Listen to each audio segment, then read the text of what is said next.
전남 22개 시군에 1조 원이 투입되는 남북권 광역 관광 개발이 본격적으로 추진됩니다.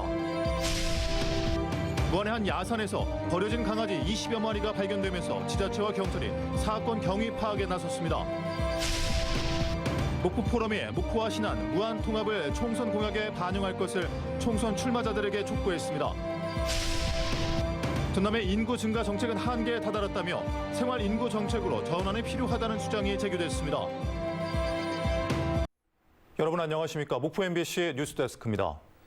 정부가 전남과 경남 등 남북권 5개 시도 관광자원 개발에 본격적으로 나섭니다. 전남에만 56개의 사업에 1조 3천억 원이 투자되는데 새로운 관광자원이 개발될 것으로 기대됩니다. 박종호 기자입니다. 아름다운 일몰을 볼 수 있는 목포 구등대. 섬의 생김새가 소의 멍에 해당된다는 뜻의 강진 가우도. 전라남도는 수많은 천혜의 관광자원을 보유하고 있습니다.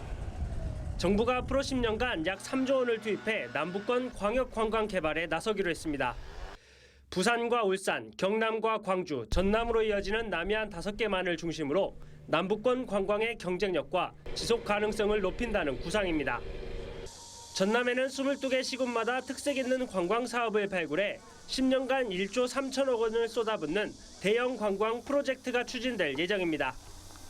작년 12월 22일 통영에서 문체부 장관과 5개 시 도지사가 만나 총 3조 원 규모가 투입되는 남북권 광역 관광 개발 사업을 확정 발표했습니다. 올해부터 4년 동안 하루 더 머무르는 남해안을 목표로 6,376억 원이 투입되고 해남의 대규모 수상 공연장과 강진 가우도에는 빛의 숲 관광 갤러리 등이 조성될 예정입니다. 2, 3단계는 2028년부터 2033년까지입니다. 목포 달리도와 완도 금일도 등 섬을 관광 자원화하고 갯벌과 숲을 관광 거점과 연결하는 플랫폼이 만들어질 전망입니다. 우리 돈은 가장 많은 1조 3천억 원을 확보한 가운데 내년부터 33개 사업에 본격 착수합니다. 하지만 전라남도 역대 최대 사업인 만큼 해결해야 할 과제도 산적해 있습니다. 정부와 지자체가 50대 50으로 예산을 부담하는 만큼 지속적인 예산 확보가 관건. 또 50개가 넘는 사업의 예산 중복 투입 여부와 관광지 사이의 연계성도 마련해야 합니다. MBC 뉴스 박종호입니다. 전라남도가 인구 증가 정책의 한계를 인식하고 지역 방문 인구를 증가시키는 생활 인구 확대 정책으로 전환이 필요하다는 주장이 제기됐습니다. 전남연구원은 최근 5년 동안 전남 주민 등록 인구는 감소세를 보이는 반면 전남에 방문한 외지인 수는 2022년 기준 1억 명을 돌파했으며 연평균 2.44%포인트 증가세를 보이는 것으로 분석했습니다. 전남연구원은 생활 인구를 증대시키기 위해 전남 방문 인구의 활동 유형과 활동 시간 등 세분화된 데이터들을 구조화하고 축적하는 작업이 필요하다고 강조했습니다. 목포 포럼이 22대 총선을 앞두고 후보자들은 목포와 신안, 무안 통합을 총선 공약으로 제시해야 한다고 주장했습니다. 목포 포럼은 오늘 기자회견을 열고 목포를 비롯한 전남 서남권은 가장 진보적이고 개방적인 지역이지만 반세기 동안 행정통합을 하지 못하고 있다며 세계 시군 통합이 필요하다고 말했습니다. 또 내년 총선 출마자들에게 세계 시군 행정통합을 제1공약에 포함시킬 것과 통합을 위한 실천 가능한 구체적 실행 계획을 요구한 뒤에 공약 반영 여부를 따져 지지 표명과 지지 의사 철회를 선언하겠다고 밝혔습니다. 지난해 지역 부동산 경기는 거래 절벽으로 불릴 만큼 차갑게 얼어붙었는데 올해는 어떨까요? 고금리와 고물가 기조가 여전히 이어지고 분양 예정 물량도 예년보다 많아 상반기 내엔 반등이 어려울 것이라는 지적이 많습니다. 한신구 기자입니다. 오늘부터 분양에 들어간 한 민간 아파트입니다. 민간공원 특례 사업으로 900여 가구를 분양하는 이 단지는 상대적으로 싼 분양가와 함께 학군과 교통, 청정 자연이 어우러진 게 장점으로 꼽힙니다. 실외기실 공간까지도 상가 형태로 나와 있기 때문에 그 위쪽으로도 이 아파트를 포함해서 이번 달에만 광주에서는 5개 단지, 4,600여 가구가 분양에 들어갈 예정입니다. 신학기와 이사철을 앞두고 있어 이들 아파트들의 분양 성패가 올 상반기 부동산 경기를 가늠하는 좌표가 될 전망입니다. 목석을 잘 가리시기 때문에 이제 합리적인 그 금액과 거기에 요건을 갖춘다라고 하면 그 지장은 없을 거라고 생각하고 있습니다.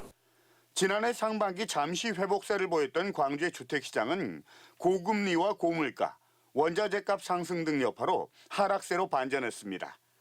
특히 2천만 원대를 훌쩍 넘는 고분양가에 실수요층들이 관망세로 접어들었고 PF 대출 부실과 가계대출 연체 증가 속에 거래 절벽으로 불릴 만큼 위축됐습니다. 올 부동산 시장은 이 같은 시장의 불확실성이 어느 정도 해소될 수 있느냐에 달려있지만 사정은 그렇게 녹록치 않습니다.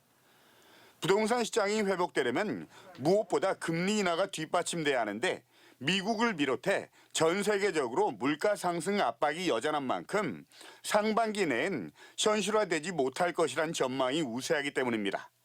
상반기보다는 하반기에 이제 시장이 조금 변화가 있을 것이고 반등하지 않을 것 같습니다. 몇 개월만 해도 금방 급하게 바뀌는 거라 부동산 시장이. 광주의 지난해 말 현재 미분양 아파트는 600여 세대.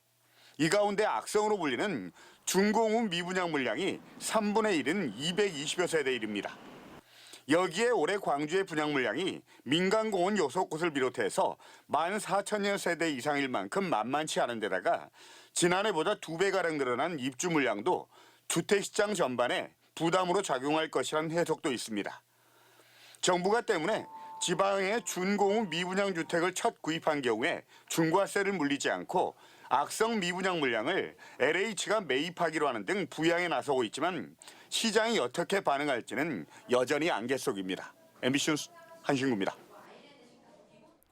무안의 한 야산에서 유기견 20마리가 발견됐습니다. 발견된 유기견들은 대부분 암컷이고 모두 애완용 품종이었는데요. 지자체와 경찰이 사건 경위를 파악하고 있습니다. 안준호 기자입니다. 전남의 한 야산입니다. 우거진 숲풀 사이에 강아지들이 모여 있습니다. 신고를 받고 출동한 유기동물보호소 직원들이 발견한 유기견은 모두 19마리에 달합니다. 유난히 많이 보이더라고요. 강아지들이 아마 주인이 얼마 전에 버렸던 것 같은 느낌?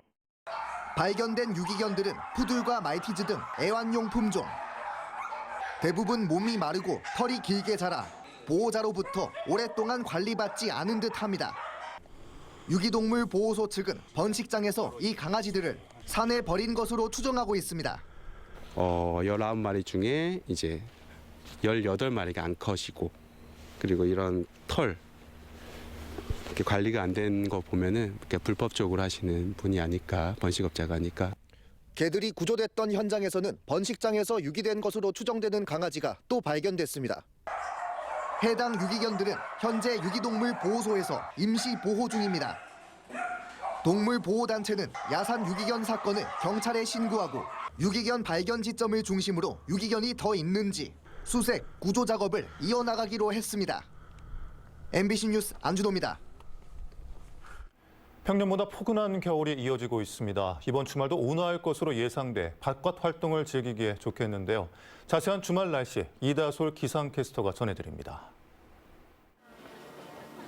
도심 속 겨울 놀이터에 아이들 웃음소리가 가득합니다.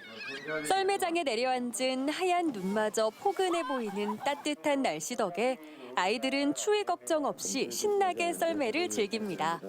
처음엔 무거웠는데 점점 재미있어요. 겨울에 이제 날씨도 좋고 이제 친구들이랑 여기서 썰매 타니까 너무 재밌고 신나요. 아이들뿐 아니라 어른들도 다시 동심으로 돌아가 재미난 시간을 보내봅니다. 날씨가 포근해가지고 가볍게 입고 외출하기 좋고 애기랑 같이 눈썰매 타니까 동심으로 돌아가는 것 같아서 좋아요. 우리 친구는 어때요? 재밌어요.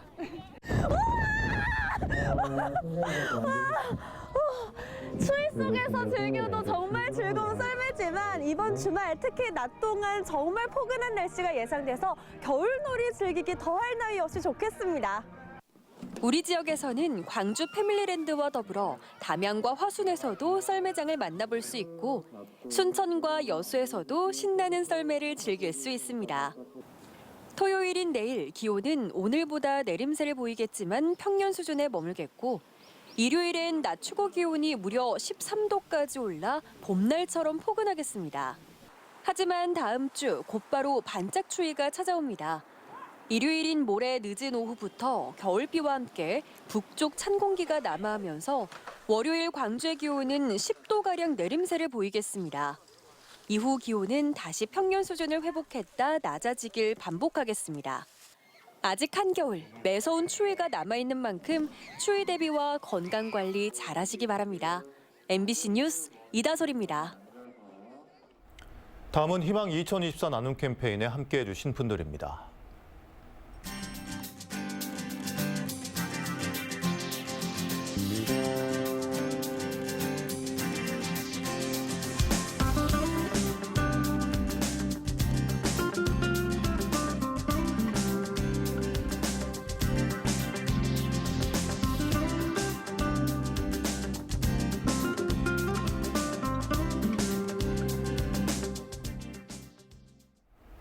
성금 보내주신 분들께 감사드립니다.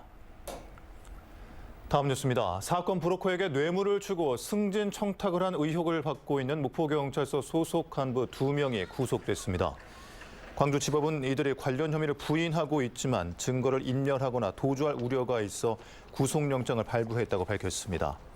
목포경찰서 간부들은 퇴직 경찰 출신 브로커들에게 금품을 주고 2021년 당시에 전남경찰청장에게 승진 전보 인사에 영향력을 행사해달라고 청탁한 의혹을 받고 있습니다.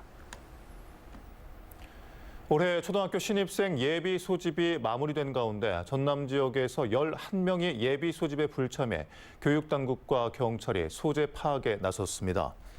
전남교육청은 지난달부터 지난 5일까지 진행된 초등학교 예비 소집에 대상자 12,510명 중 1,445명이 응소하지 않았고 이 가운데 11명의 소재가 불분명하다고 밝혔습니다. 또 교육청은 경찰에 수사를 의뢰하고 불참 학생들의 소재를 파악하는 한편 가족과 연락됐더라도 본인 확인이 될 때까지 모든 가능성을 열어두고 조사하겠다고 설명했습니다.